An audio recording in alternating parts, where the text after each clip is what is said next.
Mpaka sasa hakuna taarifa rasmi kiongozi huyu wa juu wa Irani Ali Khamenei kwamba amefariki dunia. Tumeona CNN wameripoti na vyombo vingi vya habari vya Kimarekani vimeripoti, na taarifa wanasema ni kwa mujibu wa vyanzo vya ndani vya Israeli kupitia mashambulizi yake ya awali, ikieleza kwamba walilenga na walipata picha ya mtu ambao anahisiwa kwamba ni kiongozi huyo mkubwa wa Irani, lakini pia na baadhi ya sehemu ambazo zinaongozwa kwa Kiislamu. Sasa hakuna mamlaka yote ambayo imethibitisha pasipo shaka kwamba kiongozi huyu mkubwa ambao ni tegemeo sana kwa Wanairani ndio ambao anaongoza jahazi hili kwamba amefariki dunia, kwa mujibu wa vyanzo vingine vinavyoeleza. Na tumeona ripoti ya vyanzo vingi vya habari vikinukuu tu kwamba ni walimuona mtu ambao kama anafanania na yeye,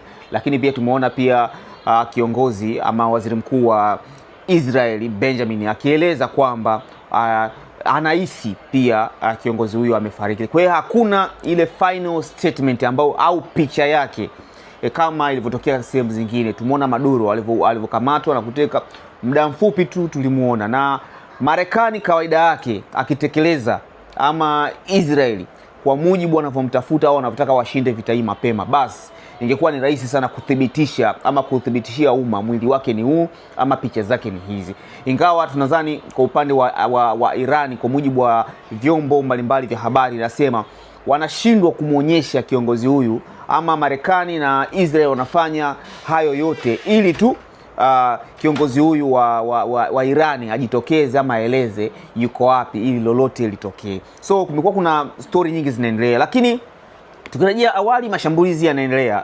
Irani amekuwa na mashambulizi mengi sana kwenda kwa Israeli, na tumeona mashambulizi ni mengi sana kuanzia jioni ile, lakini pia Marekani ameshambulia miji kadhaa kule Irani. So bado tumeona mataifa mengi yameendelea kutoa kauli zao, lakini pia yakiendelea kushambuliwa ama kushambuliana huku na huku. Unadhani nini kinachoendelea? Endelea kuwa na sisi kwa update na matukio mbalimbali. Tutapita kila baadhi ya vyanzo ili tujue nini kinachoendelea.